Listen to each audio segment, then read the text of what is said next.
Hi guys, कैसे हो आप सब। मैं हूं आपका होस्ट और दोस्त ईशान महेश्वरी और आप सभी का स्वागत है मेरे यूट्यूब चैनल EM मैथमेटिक्स पर। तो आज के इस वीडियो लेक्चर में हम क्लास 9th CBSE फिजिक्स का चैप्टर नंबर 8 मोशन का लेक्चर नंबर 20 लेकर आए हैं, जिसमें हम questions based on graphical representation of motion पढ़ने वाले हैं। तो प्रीवियस दो लेक्चर्स में यानी मोशन 19 और मोशन 18 में हमने ग्राफिकल रिप्रेजेंटेशन ऑफ मोशन देखा by distance time graphs and velocity time graphs. जितने भी पॉसिबल केसेस थे इन दोनों टाइप्स ऑफ ग्राफ्स में हमने वो सारे के सारे कवर किए, और जो इम्पोर्टेंट टॉपिक्स थे जो ग्राफिकल रिप्रेजेंटेशन ऑफ मोशन के अंडर फॉल करते थे कि how to find acceleration, how to find distance, how to find speed etcetera using graph, वो सभी हमने उन दोनों लेक्चर्स में देखा। तो जिन लोगों ने वो प्रीवियस लेक्चर्स यानी मोशन 19 और मोशन 18 अभी तक नहीं देखे हैं तो प्लीज़ वो देखकर ये वीडियो देखने आएँ, क्योंकि ये सारी की सारी वीडियो प्रीवियस दो लेक्चर्स यानी वेलोसिटी टाइम ग्राफ्स और डिस्टेंस टाइम ग्राफ्स के ऊपर बेस्ड है। तो इस लेक्चर में हम कुछ थ्योरेटिकल क्वेश्चंस प्लस दो न्यूमेरिकल्स, एक डिस्टेंस टाइम ग्राफ के ऊपर और एक वेलोसिटी टाइम ग्राफ के ऊपर पढ़ने वाले हैं। साथ ही साथ एक दो होमवर्क क्वेश्चंस भी चलो हम आपको दे देंगे, जो आपको खुद से सॉल्व करके जिसका आंसर आपको कमेंट सेक्शन में कमेंट करना है। तो शुरू करने से पहले जिन लोगों ने अभी तक इस चैनल को सब्सक्राइब नहीं किया है वो प्लीज़ इस चैनल को सब्सक्राइब करें और बेल आइकन को दबाएं ताकि आप मेरे लेटेस्ट वीडियो अपडेट्स जल्द से जल्द देख सकें। साथ ही साथ जिन लोगों को भी इस लेक्चर के PDF नोट्स चाहिए तो उनका लिंक डिस्क्रिप्शन में अवेलेबल है। A to Z जो भी न्यूमेरिकल्स, जो भी थ्योरेटिकल क्वेश्चंस हम इस लेक्चर में पढ़ने वाले हैं वो उन PDF नोट्स में अवेलेबल होंगे। तो आप लिंक उसका डिस्क्रिप्शन में देख सकते हैं, वहाँ पे जाएं और लिंक को डाउनलोड करके नोट्स को डाउनलोड करें और यूटिलाइज़ करें। सो that's all. Now let's begin. आप अपनी कॉपी पेन निकाल लीजिए, क्योंकि हम साथ साथ में सॉल्व करेंगे, साथ साथ में क्वेश्चंस लिखेंगे। बाकी आलसी लोग, मैंने उनको बता दिया है कि PDF नोट्स जो हैं आप डाउनलोड कर सकते हैं, जिसका लिंक डिस्क्रिप्शन में अवेलेबल है। तो जल्दी से हेडिंग दे दीजिए motion 20 questions based on graphical representation of motion. और पहला क्वेश्चन न्यूमेरिकल जो कि है डिस्टेंस टाइम ग्राफ के ऊपर, वो आपकी सामने भी डिस्प्ले हो रहा है।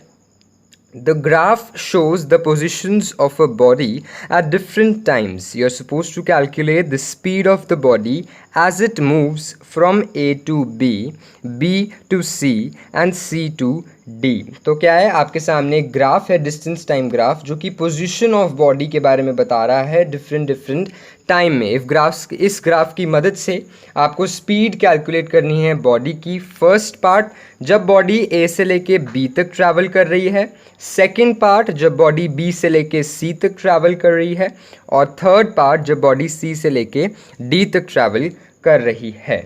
तो इसमें अब आपको मैंने डिस्टेंस टाइम ग्राफ वाले लेक्चर में सिखाया था कि जब भी हमें स्पीड फाइंड करनी होती है डिस्टेंस टाइम ग्राफ की मदद से, तो जिस पार्ट के बीच में, जिस पॉइंट्स के बीच में हमें स्पीड को फाइंड करना होता है, उन पॉइंट्स पे हम परपेंडिकुलर गिराते हैं, दोनों y एक्सिस और x एक्सिस पे। तो फर्स्ट केस में हमें AB के बीच में जो है फाइंड करनी है स्पीड, तो A पे तो अब कहाँ परपेंडिकुलर गिराएं, y एक्सिस और x एक्सिस पे, क्योंकि A तो खुद y एक्सिस और x एक्सिस के इंटरसेक्शन पे लाई कर रहा है। बट हम B पे जो है परपेंडिकुलर गिरा सकते हैं। तो सबसे पहले हम B पे परपेंडिकुलर गिराते हैं। तो ये परपेंडिकुलर हमने गिराया है y एक्सिस के ऊपर, और ये परपेंडिकुलर हमने गिरा दिया है x एक्सिस के ऊपर। तो B पार्ट पे हमने जो है, मतलब AB डिस्टेंस के लिए यानी फर्स्ट पार्ट के लिए हमने परपेंडिकुलर जो है हमारा फर्स्ट स्टेप वो है हमने गिरा दिया। अब स्पीड फाइंड करनी है। स्पीड का फॉर्मूला है डिस्टेंस अपॉन टाइम। स्पीड का फॉर्मूला है डिस्टेंस अपॉन टाइम। तो अब आपको पता लगाना पड़ेगा कि बॉडी A से लेके B जाने में कितना डिस्टेंस मूव करी और कितने टाइम में, ये आपको ग्राफ बताएगा। परपेंडिकुलर हमने बना लिया है। सबसे पहले हम लिखते हैं first case in moving. First case है in moving from A to B, in moving from A to B। A to B में डिस्टेंस कितना लिया है बॉडी ने, ट्रैवल कितना किया है डिस्टेंस। तो डिस्टेंस आप देख सकते हो ए से बी में जाने के लिए ये परपेंडिकुलर यहाँ पे, मतलब ये 3 सेंटीमीटर का डिस्टेंस जो है बॉडी ट्रैवल कर चुकी है। आपको ग्राफ से पता लग रहा होगा कि बॉडी जो है वो 3 सेंटीमीटर का डिस्टेंस ट्रैवल कर चुकी है। सेकंड, अब कितने टाइम में बॉडी ने डिस्टेंस ट्रैवल किया। अब कुछ लोग कहेंगे 5 सेकेंड्स, बट एब्सोल्युटली रॉन्ग। ये कौन सा 0 से शुरू हो रहा है।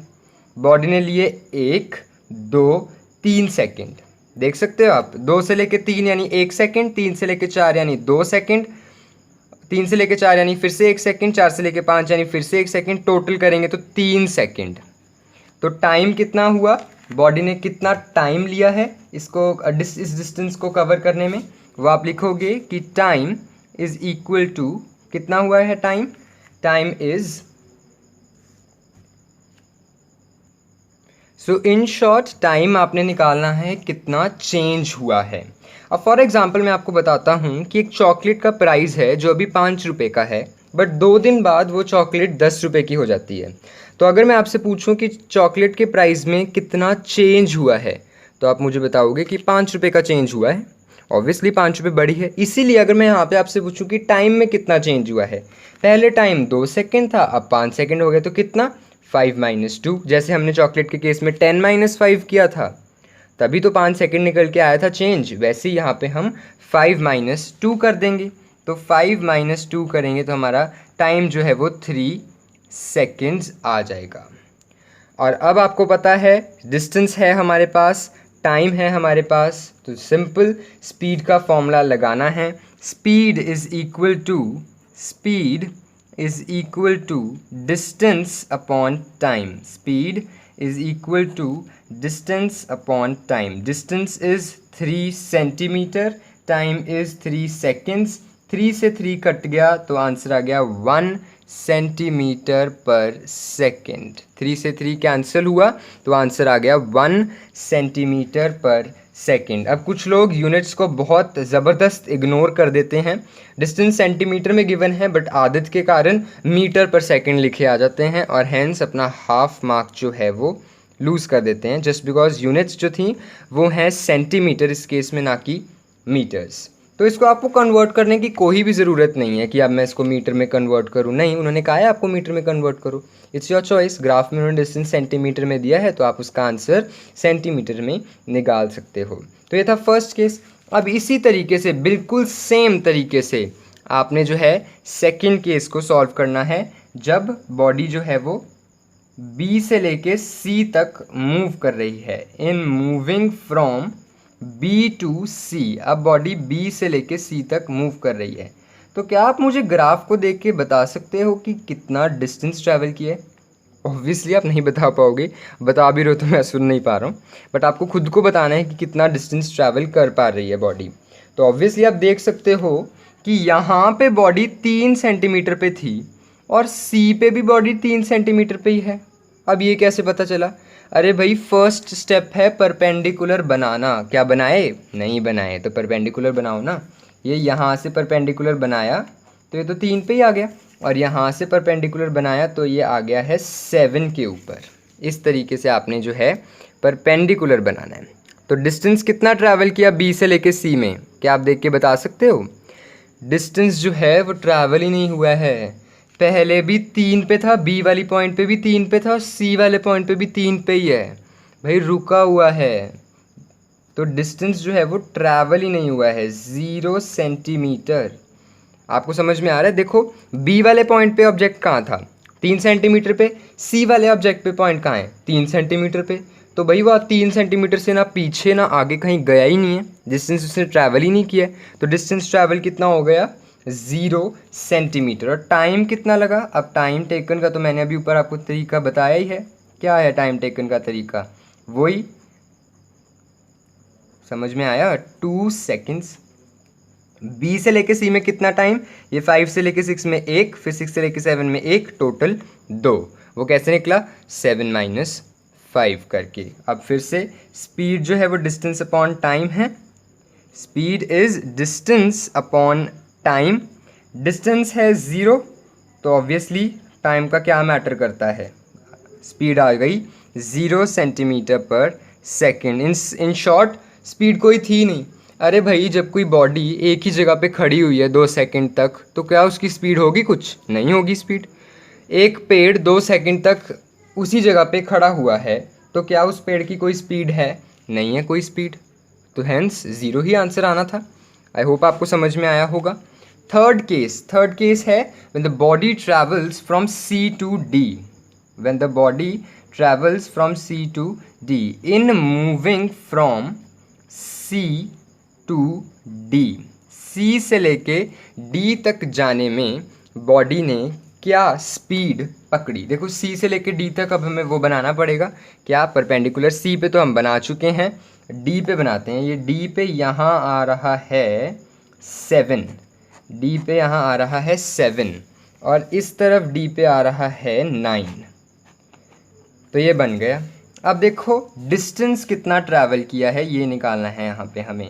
डिस्टेंस देखो, डिस्टेंस C पे 3 सेंटीमीटर पे ऑलरेडी था, D पे 7 सेंटीमीटर पे चला गया, तो कितना डिस्टेंस ट्रैवल किया C से लेके D तक जाने में? ये 3 से 4, 4 से 5, 5 से 6, 6 से 7, यानी 1 1 1 1, यानी 1 2 3 4, यानी इसने 4 सेंटीमीटर डिस्टेंस ट्रैवल कर दिया। वही टाइम वाला तरीका 7 - 3, 7 - 3 which is equal to 4, 7 - 3 which is equal to 4 what centimetres, 4 centimetre. Time उसी तरीके से देखेंगे हम, टाइम कहाँ से कहाँ जा रहा है, 7 से लेके 9 तक, तो फिर से 2 सेकेंड हो गया, 9 - 7 2 सेकेंड्स। तो स्पीड क्या आ गई, फिर से फॉर्मूला लगाएंगे, speed is equals to distance upon time, distance upon time. Distance 4 centimetre travel किया है, टाइम 2 सेकेंड्स, 2 से 2 cancel, we get 2 centimetre per second as our answer. तो हेंस तीनों केसेस में हमने स्पीड निकाल ली। इसी तरीके से आपको और भी कोई केस अगर दिया जाए तो स्पीड कैलकुलेट करनी है। हमेशा डिस्टेंस और टाइम को ढंग से कैलकुलेट करना। सोचना कि मैं बी पे खड़ा हूँ और फिर उसके बाद मैं सी पे चला गया, तो मैंने कितना डिस्टेंस ट्रैवल किया? अरे भाई जब मैं बी पे खड़ा था तब भी 3 सेंटीमीटर था, जब मैं सी पे खड़ा हूँ तब भी 3 सेंटीमीटर है, तो मैंने कोई डिस्टेंस ट्रैवल ही नहीं किया। जब मैं सी पे खड़ा था तब मैंने 3 सेंटीमीटर ट्रैवल ऑलरेडी किया हुआ था, और जब मैं डी पे खड़ा हूँ तो मैंने 7 सेंटीमीटर ऑलरेडी ट्रैवल किया हुआ है। तो इन शॉर्ट सी और डी के बीच में मैंने कितना ट्रैवल किया? इतना ही चलाऊँ मैं, इतना पार्ट ही चलाऊँ सी और डी के बीच में। और ये सी और डी कैसे निकलेगा आपको, इतना पार्ट कैसे निकलेगा? इसमें से अगर ये माइनस कर दोगे तो निकल जाएगा, इसमें से अगर ये माइनस कर दोगे तो निकल जाएगा। तो वही मैंने किया, 7 में से मैंने 3 को माइनस कर दिया। ये 7 है, ये 3 है, मैंने माइनस कर दिया। इसी तरीके से आपको जो अप्रोच है वो बिठानी होगी डिस्टेंस टाइम ग्राफ के लिए। जिसको नहीं सीखा हुआ है डिस्टेंस टाइम ग्राफ से स्पीड निकालना, वो लेक्चर डिस्टेंस टाइम ग्राफ का देख कर आए, उसमें मैंने ऑलरेडी ये तरीका बताया हुआ है। खैर इस लेक्चर में भी मैंने ये तरीका बता दिया है, तो आपको ये क्वेश्चन जो है ईजी सा आ गया होगा। सो इस क्वेश्चन में इतना ही, बट मैं आपसे एक और क्वेश्चन पूछना चाहूँगा एडिशनल इस क्वेश्चन के रिलेटेड। अगर मैं आपसे पूछूं कि ए और बी के बीच में बॉडी का मोशन किस तरीके का था, ए और बी के बीच में बॉडी का मोशन किस तरीके का था, तो आपको पता है डिस्टेंस टाइम ग्राफ में जब कोई ग्राफ स्ट्रेट लाइन होता है तो वो कौन से केस में होता है? वो उस केस में होता है जब बॉडी यूनिफॉर्म मोशन में होती है। ये केस पढ़ा है आपने डिस्टेंस टाइम ग्राफ में। डिस्टेंस टाइम ग्राफ में स्ट्रेट लाइन कब आती है? सिर्फ स्ट्रेट लाइन कब आती है? जब बॉडी यूनिफॉर्म मोशन में होती है। तो इसका मतलब सी और डी भी कौन सा मोशन हो गया? Uniform motion. मतलब सी और डी के बीच में भी बॉडी ने यूनिफॉर्म मोशन किया। फिर बी और सी कौन सा केस हुआ? ऐसा कौन सा केस है जब लाइन स्ट्रेट लाइन आती है पैरेलल टू एक्स एक्सिस? ऐसा केस वो होता है जब बॉडी रेस्ट पे होती है, बॉडी इज एट रेस्ट। ये हमने फर्स्ट केस पढ़ा था डिस्टेंस टाइम ग्राफ में। इसीलिए कह रहा हूँ कि जब तक डिस्टेंस टाइम ग्राफ नहीं आएगा तब तक क्वेश्चंस समझ में नहीं आएंगे। अब आपको क्या पता कि ये ग्राफ किसका होता है? ये ग्राफ डिस्टेंस टाइम ग्राफ में उस केस का होता है जब बॉडी रेस्ट पे होती है। तो मैंने आपको बता दिया, तो अब आपको समझ में आ गया होगा। ऐसे भी क्वेश्चंस आपसे पूछे जा सकते हैं। तो यही था फर्स्ट क्वेश्चन के बारे में। अब हम चलते हैं सेकंड क्वेश्चन, जो है ये रहा आपकी स्क्रीन के ऊपर second question. So second question भी वेलोसिटी टाइम ग्राफ के ऊपर है। पहला था डिस्टेंस टाइम ग्राफ में, ये सेकंड है वेलोसिटी। तो क्वेश्चन ये है, the velocity time graph of N ascending passenger. Velocity time graph एक असेंडिंग पैसेंजर का लिफ्ट का शो कर दिया गया है below, is shown below. What is the acceleration of the lift. तो अब हमें इस केस में क्या फाइंड करनी है, एक्सेलरेशन। सबसे पहला केस जब फर्स्ट 2 सेकेंड्स यानी फर्स्ट 2 सेकेंड्स में, उसके बाद सेकेंड सेकेंड और 10th सेकेंड के बीच में, third during the last 2 seconds, last 2 seconds थे ये। अब वेलोसिटी टाइम ग्राफ में एक्सेलरेशन फाइंड करना है, तो उसके लिए एक्सेलरेशन का फॉर्मूला आना चाहिए, वो है final velocity minus initial velocity upon time. तो इस ग्राफ की मदद से हमें टाइम निकालना पड़ेगा, फाइनल वेलोसिटी निकालनी पड़ेगी, इनिशियल वेलोसिटी निकालनी पड़ेगी, फिर जाके हम फॉर्मूला लगा पाएंगे और फिर जाके जो है हमारा आंसर आ पाएगा। तो क्या करना है, अब मैं सारे पॉइंट्स पे ना पहले ही परपेंडिकुलर बना लेता हूँ। जैसे मैंने ये वाला पॉइंट दिख रहा है मुझे, तो मैंने इसके ऊपर परपेंडिकुलर बना लिया। ये 2 पे से आएगा वैसे तो बेसिकली, थोड़ी डायग्रामेटिकली, और यहाँ पे है 4.6, ये वाला भी 4.6 पे ही आ रहा है, क्या बनाने की ज़रूरत है, और ये है यहाँ से 10। ओके, अब कोई कन्फ्यूजन नहीं होगी। अब चलते हैं सीधा फर्स्ट केस में, during first 2 seconds, during, so we will be considering for motion during first 2 seconds. First 2 seconds में इनिशियल वेलोसिटी क्या थी उसकी। अब ये वेलोसिटी दी हुई है ग्राफ की, इस टाइप फर्स्ट 2 सेकेंड में वो यहाँ से यहाँ चला, तो इनिशियल वेलोसिटी क्या थी उसकी, इनिशियल वेलोसिटी उसकी 0 दिख रही है आपको, ये इनिशियल था, ये फाइनल पॉइंट, तो इनिशियल वेलोसिटी उसकी हो गई 0 मीटर पर सेकेंड। ये ग्राफ से ही पता लगाना है आपको, ग्राफ से ही पता लगाना है।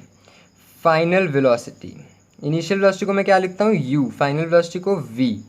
फाइनल वेलोसिटी, फाइनल वेलोसिटी क्या होती है, जो जब मोशन को हमने कंसीडर कर लिया तब क्या वेलोसिटी थी। तो ये मोशन कंसीडर किया, यहाँ लास्ट हुआ फाइनल, तब क्या वेलोसिटी थी, 4.6 मीटर पर सेकेंड।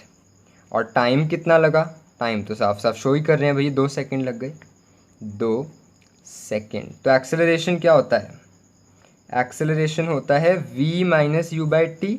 v क्या है 4.6, u क्या है 0, टाइम क्या है 2, यानी 4.6 बाई 2 यानी 2.3 मीटर्स पर सेकेंड स्क्वायर, 2.3 मीटर्स पर सेकेंड स्क्वायर। तो ये था for motion during first 2 seconds. अब सेकेंड पार्ट है for motion during, for motion during second and 10th second, second and 10th second. तो इस और इस टाइम के बीच में, इस टाइम के बीच में इनिशियल वेलोसिटी क्या थी, इनिशियल वेलोसिटी इस पॉइंट पे देखी जाएगी, क्योंकि हम ये वाला मोशन कंसीडर कर रहे हैं। तो इस टाइम पे इनिशियल वेलोसिटी थी 4.6 metre per second. Final velocity क्या है, फाइनल ये पॉइंट पे देखी जाएगी, फाइनल है इस पॉइंट पे 4.6 मीटर पर सेकेंड। टाइम क्या हुआ है, ये टाइम 2, 2 4, 2 8, 2 10, सही है। टाइम क्या हुआ है, टाइम हम वही पिछले वाले तरीके से 10 - 2 निकालेंगे, 10 - 2। यहाँ पे भी आप निकाल सकते थे 2 - 0, क्या आता 2 ही आता, क्या फिर फालतू में 2 - 0 लिखना था। तो पर यहाँ पे क्या लिखेंगे 10 - 2, एंड 10 - 2 इज़ 8 सेकेंड्स। अब फिर से acceleration is v minus u by T. अब यहाँ पे क्या देख रहे हो कि v भी 4.6, u भी 4.6, टाइम 8, ऊपर 0, तो आंसर भी एक्सेलरेशन का 0 ही होगा। मतलब एक्सेलरेशन यहाँ पे थी ही नहीं। क्यों, क्योंकि वेलोसिटी ही नहीं चेंज हुई भाई। आप देख सकते हो यहाँ पे वेलोसिटी चेंज हुई नहीं, यहाँ तो वेलोसिटी कांस्टेंट चल रही है। और आपको पता है एक्सेलरेशन टर्म तो सिर्फ तभी यूज़ किया जाता है जब वेलोसिटी चेंज करती है, या वेलोसिटी इंक्रीज़ करती है, वेलोसिटी डिक्रीज़ करती है। पर जब वेलोसिटी कांस्टेंट होती है तब एक्सेलरेशन का नाम ही नहीं लिया जाता, तो एक्सेलरेशन ज़ीरो होती है वहाँ पे। तो इसलिए सेकंड केस हमारा बिल्कुल सही निकला है। थर्ड है हमारा केस जो है for motion during last 2 seconds. For motion during last 2 seconds, last 2 seconds के लिए हमारा मोशन जो है वो क्या है। अब लास्ट 2 सेकेंड यानी ये 10 और 12 वाले सेकेंड, इसमें इनिशियल वेलोसिटी, अब देखो ये वाला मोशन कंसिडर करें, इनिशियल ये हुई कितनी 4.6 metre per second. Final velocity, ये final velocity 0 metre per second. Time कितना हुआ 2 सेकेंड। ऑब्वियसली क्वेश्चन में दिया हुआ है कि लास्ट 2 सेकेंड्स, तो मैं क्यों इतना टाइम वेस्ट करूं कि 12 माइनस 10 करूं फिर जाके 2 लिखूं, सीधा ही 2 लिख देता हूं, 2 यही हुआ है क्वेश्चन में। फॉर्मूला लगाएंगे, a is equals to v minus u by t. V क्या 0, u क्या 4.6 अपॉन टी क्या 2। अब कुछ बच्चे यहाँ पे लिख देंगे 4.6 upon 2 is equals to 2.3 metre per second square. फिर टीचर उनमें बहुत बड़ा कांटा मार देगी, क्योंकि सिंपल सी बात है, एक्सेलरेशन यहाँ पे नेगेटिव है, क्योंकि 4.6 के आगे यहाँ पे नेगेटिव साइन है, इसलिए 4.6 के आगे यहाँ पे नेगेटिव साइन, तो यहाँ पे भी नेगेटिव साइन आने वाला है। और ये नेगेटिव साइन जो है ये शो कर रहा है रिटार्डेशन, और रिटार्डेशन तभी शो होती है जब वेलोसिटी डिक्रीज कर रही होती है। और आप ग्राफ से साफ साफ पता लगा सकते हो कि वेलोसिटी डिक्रीज कर रही है, और जब वेलोसिटी डिक्रीज करती है तो वर्ड कौन सा यूज़ किया जाता है, रिटार्डेशन। और एक्सेलरेशन की वैल्यू कैसी आती है, नेगेटिव, तो जो कि हमारी आ गई है। इसका मतलब हमने क्वेश्चन सही सॉल्व किया है। तो यही था ये वाला क्वेश्चन वेलोसिटी टाइम ग्राफ से रिलेटेड। अब मैं आपसे एक्स्ट्रा क्वेश्चन पूछ रहा हूँ इसी क्वेश्चन से रिलेटेड कि ये जो लाइन है ये कौन सा मोशन है। ऐसी स्ट्रेट लाइन कौन से केस में आती है, ऐसी स्ट्रेट लाइन आती है जब बॉडी यूनिफॉर्म एक्सेलरेटेड मोशन में चल रही होती है, जब बॉडी यूनिफॉर्म एक्सेलरेटेड मोशन में चल रही होती है। ऐसी straight line parallel to x axis कब आती है, जब वेलोसिटी कांस्टेंट होती है। ये हमने फर्स्ट केस पढ़ा था वेलोसिटी टाइम ग्राफ के अंदर, ये हमने सेकंड केस पढ़ा था वेलोसिटी टाइम ग्राफ के अंदर। ये वाला केस नहीं हमने पढ़ा था कि जब ऐसे डिक्रीजिंग लाइन हो। स्ट्रेट लाइन तो है ही है, हमें पता है यूनिफॉर्म एक्सेलरेटेड है, बट डिक्रीजिंग है, नीचे की तरफ जाती हुई लाइन है, तो ऐसे में इसको हम कहेंगे uniform retarded motion. Uniform retarded, accelerate तो मतलब इंक्रीज होना वेलोसिटी का, बट इंक्रीज तो हो नहीं रही, डिक्रीज हो रही है, इसलिए यूनिफॉर्म रिटार्डेड मोशन। तो ऐसे भी आपसे पूछ सकते हैं कि जो ग्राफ है क्या रिप्रेजेंट कर रहा है, बताओ। तो ये ग्राफ जो है वो यूनिफॉर्म एक्सेलरेटेड मोशन जो है डिनोट कर रहा है, ये यूनिफॉर्म वेलोसिटी जो है वो कांस्टेंट है, और ये uniform retarded motion.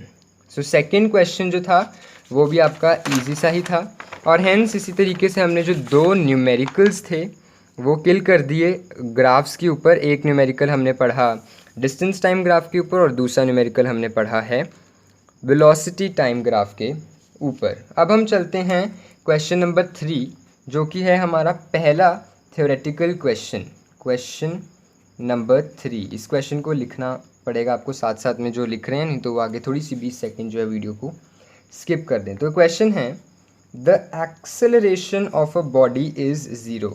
The acceleration of a body is 0। एक बॉडी की एक्सेलरेशन 0 है। What is the nature of its distance time graph. What is the nature of its distance time graph. अब जब हम उस बॉडी का डिस्टेंस टाइम ग्राफ बनाएंगे तो वो कैसा आएगा, इन शॉर्ट वो ये पूछ रहा है। तो जब भी आपसे ग्राफ का नेचर पूछा जाए, इसका मतलब वो ये पूछ रहा है कि ग्राफ कैसा बनेगा, कर्व बनेगा, स्ट्रेट लाइन बनेगा, straight line parallel to time axis बनेगा, क्या बनेगा, वो इन शॉर्ट जब नेचर के बारे में पूछ रहा होता है तो आपसे ये क्वेश्चन पूछ रहा होता है। अब देखो एक्सेलरेशन जो है वो है बॉडी की 0, इसका मतलब वेलोसिटी जो है वो है कांस्टेंट, वेलोसिटी जो है वो है चेंज नहीं कर रही। वेलोसिटी चेंज नहीं कर रही है, इसका मतलब स्पीड और डिस्टेंस जो है वो भी चेंज नहीं कर रहे हैं। इसमें आपको ऐसे लिंक निकालना होता है क्वेश्चन से, एक्सेलरेशन 0, इसका मतलब मुझे पता चल जाना चाहिए कि वेलोसिटी चेंज नहीं कर रही। वेलोसिटी चेंज नहीं कर रही इसका मतलब स्पीड जो है और डिस्टेंस जो है, डिस्टेंस नहीं sorry direction, velocity is made up of two things, speed and direction, not distance. तो स्पीड नहीं चेंज कर रही है और डायरेक्शन नहीं चेंज कर रही है। जब स्पीड ही नहीं चेंज कर रही इसका मतलब मोशन कैसा हो गया, यूनिफॉर्म। और यूनिफॉर्म मोशन के लिए डिस्टेंस टाइम ग्राफ में जो हमने सेकंड केस पढ़ा था उसमें कैसा आता था ग्राफ, उसमें ग्राफ आता था स्ट्रेट लाइन, उसमें ग्राफ आता था स्ट्रेट लाइन। तो हेंस नेचर ऑफ ग्राफ कैसा हो गया, स्ट्रेट लाइन। इसी तरीके से आपको पता लगाना है एक्सेलरेशन 0, तो फट से आपके दिमाग में आना चाहिए कि वेलोसिटी चेंज नहीं कर रही। वेलोसिटी दो चीज़ों से बनी है, स्पीड और डायरेक्शन। अब जब वेलोसिटी ही चेंज नहीं कर रही तो स्पीड और डायरेक्शन वो भी नहीं चेंज कर रही। अब जब स्पीड चेंज नहीं कर रही इसका मतलब मोशन जो है वो है यूनिफॉर्म। और यूनिफॉर्म मोशन के लिए डिस्टेंस टाइम ग्राफ जो हमने सेकेंड केस पढ़ा था वो आता है स्ट्रेट लाइन। इसलिए डिस्टेंस टाइम ग्राफ और वेलोसिटी टाइम ग्राफ के जो कंसेप्ट्स हैं वो बहुत इंपॉर्टेंट हैं इसके ऊपर बेस्ड क्वेश्चंस करने के लिए। तो उससे पहले आप हमेशा जो पिछली चीज़ें हैं वो अच्छे से पढ़ के आया कीजिए, तभी आपको जो है समझ आने वाला है। तो खैर अब उस टॉपिक को हम छोड़ते हैं और अब हम चलते हैं क्वेश्चन नंबर 4 के ऊपर। तो मैंने सोचा कि अब न्यूमेरिकल्स तो सब हो चुके हैं, सिर्फ थ्योरेटिकल क्वेश्चंस जो हैं वो रहते हैं। तो उसके लिए हमें अब कॉपी पेन की रिक्वायरमेंट नहीं होगी, हमें सिर्फ थ्योरेटिकल क्वेश्चंस जो हैं, थ्योरीज़ जो हैं हमें पढ़नी हैं। तो इसलिए हम इस प्रेजेंटेशन, इस माइक्रोसॉफ्ट वर्ड के थ्रू हम इसको कंप्लीट कर लेते हैं। क्वेश्चन नंबर 4 पे आते हैं, आपको आना चाहिए। क्वेश्चन नंबर 4 है, the velocity time graph of a body is a straight line parallel to time axis. Is the body at rest? क्या बॉडी रेस्ट पे है? तो इसके अलावा आपको वेलोसिटी टाइम ग्राफ जो है वो आना चाहिए। वेलोसिटी टाइम ग्राफ में हमने एक ऐसा केस पढ़ा था जिसमें स्ट्रेट लाइन जो है वो पैरेलल आती है, जो स्ट्रेट लाइन है पैरेलल आती है टाइम एक्सिस के। तो ऐसा कौन सा केस था? ऐसा केस तब था जब वेलोसिटी कांस्टेंट होती है।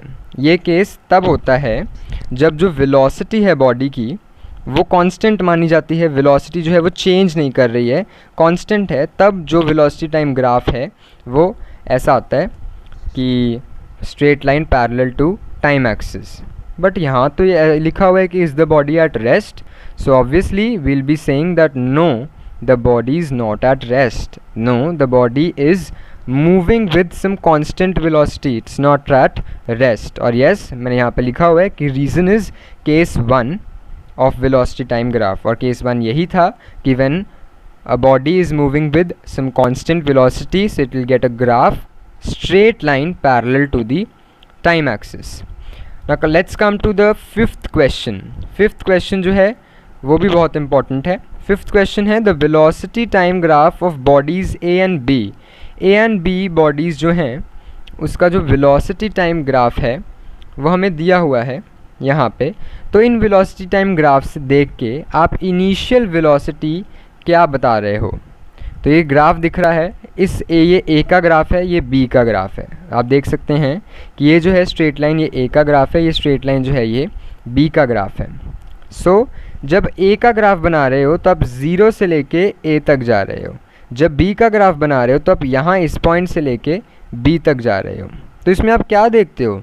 इसमें आप देखते हो कि ये है आपका इनिशियल पॉइंट ए के केस में और ये है आपका इनिशियल पॉइंट बी के केस में, इनिशियल वेलोसिटी इन शॉर्ट हम कहें तो ए की इनिशियल वेलोसिटी कितनी दिखा रहे हैं यहाँ पे? ए की इनिशियल वेलोसिटी कितनी दिखा रहे हैं? ए की इनिशियल वेलोसिटी है 0 और बी की इनिशियल वेलोसिटी 0 नहीं है बट कुछ और है। तो आप आंसर में क्या लिखोगे? आप आंसर में लिखोगे कि initial velocity of A is equal to 0 but initial velocity of B is not equal to 0। Hence आपका यहीं पे जो आंसर है वो ख़त्म हो जाएगा।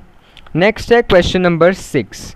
What is represented by area under velocity time graph of a body? बेहद इंपॉर्टेंट क्वेश्चन, हाई चांसेस हैं किसी भी एग्ज़ाम में इसके पूछे जाने के कि what is represented by area under velocity time graph of a body. तो वेलोसिटी टाइम ग्राफ है बॉडी का, उसमें जो एरिया है वो क्या रिप्रेजेंट करता है। मैंने आपको चीख के वेलोसिटी टाइम ग्राफ वाले लेक्चर में बताया था कि area under velocity time graph जो है वो डिस्टेंस को रिप्रेजेंट करता है या फिर वो डिस्प्लेसमेंट को रिप्रेजेंट करता है। So area under the velocity time graph of a body represents distance travelled by the body in given time. मैंने आपको सिखाया था कि अगर आपको डिस्टेंस निकालना है वेलोसिटी टाइम ग्राफ में से तो आप सीधा उस पॉइंट और उस पॉइंट के बीच में वेलोसिटी टाइम ग्राफ का एरिया ले लो, तो आपका क्या आ जाएगा, डिस्टेंस आ जाएगा। वही इन्होंने पूछ लिया कि एरिया वेलोसिटी टाइम ग्राफ का क्या रिप्रेजेंट करता है,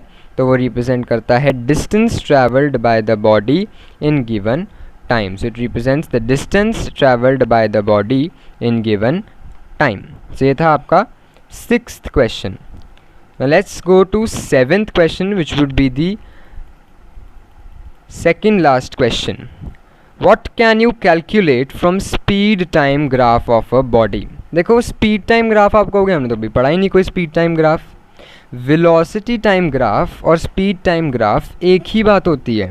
वेलोसिटी का क्या मतलब होता है, स्पीड विद डायरेक्शन, बट क्या आप ग्राफ पे डायरेक्शन बता सकते हो, नहीं बता सकते, इसलिए क्या रह गया, वो सिर्फ स्पीड रह गया। तो वही ये बोल रहे हैं speed time graph of a body. तो वेलोसिटी टाइम ग्राफ और स्पीड टाइम ग्राफ जो है वो एक ही बात है। फिर से बताऊं, वेलोसिटी क्या होती है, वेलोसिटी होती है स्पीड विद डायरेक्शन। अब डायरेक्शन को हम ग्राफ के ऊपर रिप्रेजेंट नहीं कर सकते, तो क्या रह गया, सिर्फ स्पीड। स्पीड विद डायरेक्शन का डायरेक्शन तो कट गया, क्या रह गया, सिर्फ स्पीड। वो इन्होंने लिखा है स्पीड टाइम ग्राफ। तो एक ही बात हुई ना। From the speed time graph हमने वेलोसिटी टाइम ग्राफ से क्या सीखा था, क्या निकाल सकते हैं, हम निकाल सकते हैं एक्सेलरेशन जो हमने सेकेंड न्यूमेरिकल में निकाला ही था, और डिस्टेंस जो एरिया से निकल जाता है, जो प्रीवियस क्वेश्चन में हमने पढ़ा था। तो यही है आपका इस क्वेश्चन का सॉल्यूशन। और अगर आपको इन डिटेल समझना है so you can refer to the previous video lecture that is motion 19 velocity time graphs. अब चलते हैं हम हमारे last question, sorry this is not question number 7, this is question number 8। So what do the graphs indicate. Graph जो हैं ये नीचे बनाए हुए क्या इंडिकेट कर रहे हैं। अब ये आपको तभी आएगा जब आपने क्या किया होगा, जब आपने किया होगा वेलोसिटी टाइम ग्राफ और डिस्टेंस टाइम ग्राफ के लेक्चर्स अच्छे से। तो ये वेलोसिटी टाइम ग्राफ है, इसमें जब straight line parallel to x axis आती है तो वही फर्स्ट क्वेश्चन। तो ग्राफ क्या इंडिकेट करता है, ग्राफ इंडिकेट करता है कि वेलोसिटी जो है वो कांस्टेंट है।